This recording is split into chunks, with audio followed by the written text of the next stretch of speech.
তারেক রহমানকে নিয়ে কটূক্তি বরদাস্ত করা হবে না, বললেন জয়নুল আবেদিন।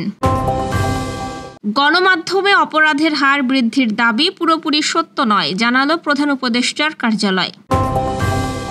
যশোরে দিনভর বৃষ্টিতে শহরের নিম্নাঞ্চল প্লাবিত।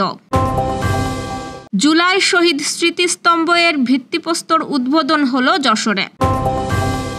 যশোরের সড়ক দুর্ঘটনায় নিহত 2। সাগরে সুস্পষ্ট লঘুচাপ, বন্দরে 3 নম্বর সতর্ক সংকেত। বিটকয়েনের ইতিহাসে রেকর্ড দাম। দর্শক, শুনছিলেন দিনের খবরের প্রধান শিরোনাম, এবার বিস্তারিত। তার আগে আমাদের ইউটিউব চ্যানেল সাবস্ক্রাইব করুন এবং সব খবর পেতে ফেসবুক পেজ ফলো করে রাখার পাশাপাশি ওয়েবসাইট ভিজিট করুন। তারেক রহমানকে নিয়ে কোনো ধরনের কটূক্তি বরদাস্ত করা হবে না বলে মন্তব্য করেছেন বিএনপি চেয়ারপারসনের উপদেষ্টা জয়নুল আবেদিন ফারুক। আজ ওলামা দলের এক অনুষ্ঠানে তিনি এই মন্তব্য করেন। জয়নুল আবেদিন বলেন, আমাদের প্রিয় নেতা হাসিনার বিরুদ্ধে কথা বলতে গিয়ে ১/১১ এর ষড়যন্ত্রের শিকার হয়ে দেশে নেই। দেশের মানুষকে মুক্তি দেওয়ার জন্য, দেশে গণতন্ত্র ফিরিয়ে আনার জন্য, দেশের মানুষকে সেবা করার জন্য আপ্রাণ চেষ্টা করে যাচ্ছেন সকল ষড়যন্ত্র উপেক্ষা করে। অস্তিত্ব খুঁজে পাওয়া যায় না এমন দলের নেতাদের মুখে শহীদ প্রেসিডেন্ট জিয়াউর রহমান ও বেগম খালেদা জিয়ার সন্তানকে নিয়ে কুরুচিপূর্ণ বক্তব্য শোনা যাচ্ছে, এটার প্রতিবাদ জানাচ্ছি। তিনি বলেন, কেউ কেউ বলে নির্বাচন কমিশন পরিবর্তন না করলে নির্বাচন হবে না, আবার কেউ কেউ বলে শাপলা না দিলে ধানের শীষও বাদ দিতে হবে। শহীদ জিয়ার ধানের শীষ নিয়ে কোনো কথা বলা যাবে না। খবরদার, শহীদ জিয়ার আদর্শ নিয়েও কোনো কথা বলা যাবে না। তার সন্তানকে নিয়ে কোনো কথা বলা যাবে না।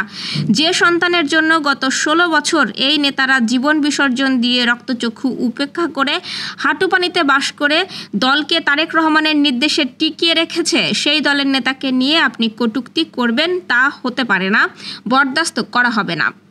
এটা হাসিনা পেয়েছেন, এটার নাম খালেদা জিয়া, আপোষ করতে জানে না বলে উল্লেখ করেন তিনি। সম্প্রতি সংবাদ মাধ্যমে অপরাধের হার আশঙ্কাজনকভাবে বেড়েছে, যা নাগরিকদের মধ্যে ভীতি ও নিরাপত্তাহীনতা তৈরি করছে এমন সংবাদ প্রচার করা হচ্ছে। তবে এই দাবি পুরোপুরি সত্য নয় বলে জানিয়েছে প্রধান উপদেষ্টার কার্যালয়। আজ উপদেষ্টার ভেরিফাইড ফেসবুক পেজে এমনটা জানানো হয়। পোস্টে 2024 সালের সেপ্টেম্বর থেকে 2025 সালের জুন পর্যন্ত পুলিশ সদর দপ্তরের প্রকাশিত আনুষ্ঠানিক অপরাধ পরিসংখ্যান তুলে ধরা হয়।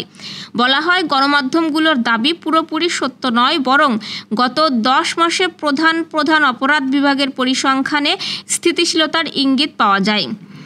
পোস্টে আরও উল্লেখ করা হয়, কিছু নির্দিষ্ট অপরাধে বাড়তি প্রবণতা থাকলেও সামগ্রিক পরিস্থিতিকে অপরাধের ঢেউ বলা যাচ্ছে না, বরং দেখা যাচ্ছে সবচেয়ে গুরুতর কিছু অপরাধ হয় কমেছে, নয়তো স্থিতিশীল রয়েছে। কেবল কিছু নির্দিষ্ট অপরাধ বিভাগেই সামান্য বৃদ্ধি দেখা গেছে। এসব বিষয়ে নাগরিকদের অবশ্যই সতর্ক থাকা প্রয়োজন বলেও জানানো হয়। বিরামহীন বৃষ্টিতে যশোর শহরের কয়েকটি নিচু এলাকা ডুবে গেছে। ওইসব এলাকায় দেখা দিয়েছে জলাবদ্ধতা। টানা বর্ষণে দুর্ভোগে পড়েছেন নিম্ন আয় ও জলাবদ্ধ এলাকার মানুষ এবং স্কুল কলেজগামী শিক্ষার্থীরা।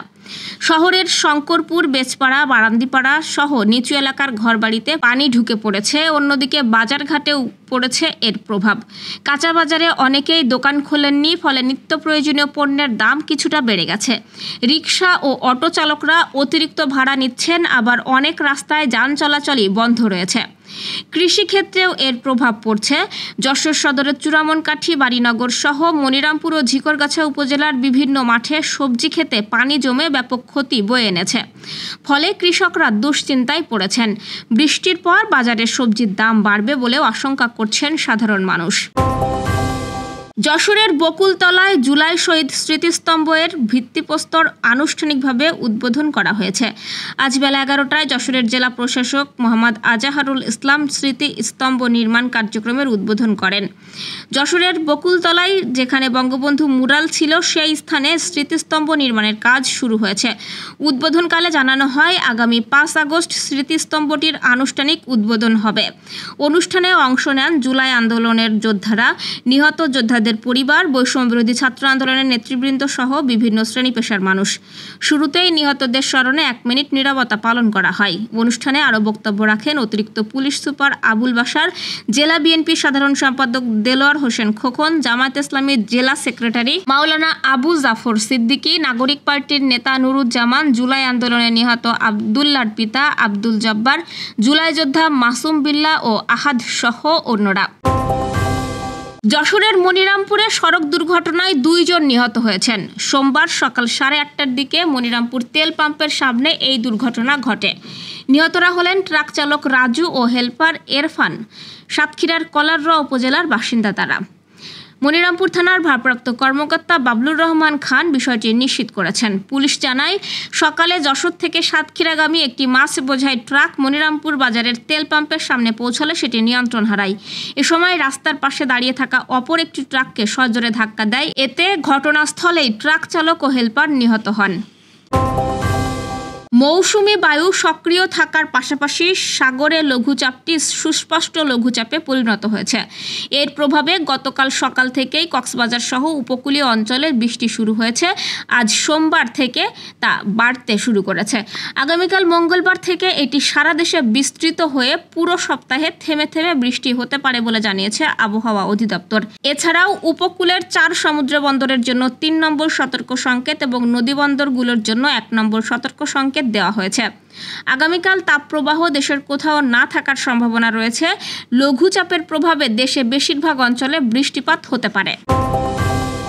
নতুন ইতিহাস গড়েছে বিশ্বের সবচেয়ে জনপ্রিয় ক্রিপ্টোকারেন্সি বিটকয়েন। 13 জুলাই সোমবার প্রথমবারের মতো এর দাম $1,20,000 মার্কিন ডলার ছাড়িয়েছে, যা বিটকয়েনের ইতিহাসের সর্বোচ্চ মূল্য হিসেবে ধরা হচ্ছে। এশিয়ান ট্রেডিং সেশনে বিটকয়েনের দাম সর্বোচ্চ $1,21,207 ডলারের কাছাকাছি পৌঁছেছে এবং শেষ পর্যন্ত $1,20,856 ডলারের লেনদেন হয়েছে। চলতি বছরের শুরু থেকে এই পর্যন্ত বিটকয়েনের মূল্য প্রায় 29% বৃদ্ধি পেয়েছে। বর্তমানে বিটকয়েনের বাজার মূল্য প্রায় $2.5 ট্রিলিয়ন মার্কিন ডলার। দ্বিতীয় অবস্থানে থাকা ইথারের মূল্য বৃদ্ধি পেয়ে $3,048 কাছাকাছি পৌঁছেছে। সমগ্র ক্রিপ্টো বাজারের সম্মিলিত মূল্য বর্তমানে প্রায় $3.78 ট্রিলিয়ন। এই ছিল দুপুরের আয়োজন। রাতের খবর দেখার আমন্ত্রণ রইল। সেই সঙ্গে এতক্ষণ সাথে থাকার জন্য ধন্যবাদ।